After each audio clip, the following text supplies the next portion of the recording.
يكون العافية يا غوالي. رجعنا لكم اليوم فيديو جديد، هو فيديو محسن الكيك. طبعا بشكل عام البنات والنسوان انه بيسألوني عنه كتير. هون عندي معلقة بيكنج باودر كبيرة، نص معلقة فانيلا صغيرة، طبعا انا خلطهم مع بعض. وهون عندي معلقتين طحين كبار، وهون عندي ملعقة ونص سكر، وهون عندي معلقتين كبار خل ابيض.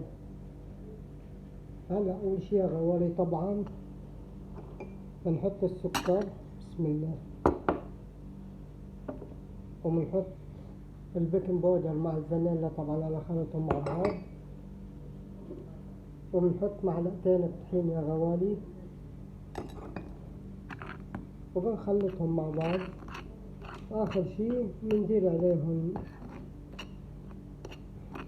معلقتين الخل.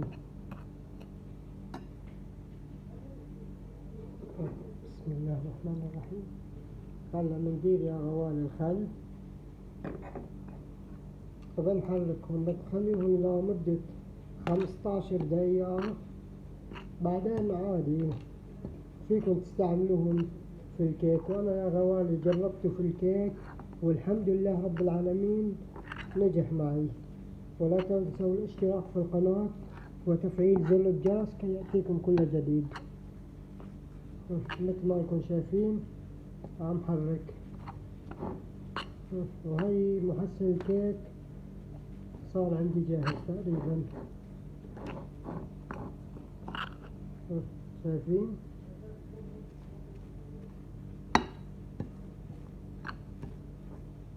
هذا هو محسن الكيك اللي كل البنات بيسألوا عنه. مقاديره سهلة وبسيطة، وكل بيت فيه مقاديره.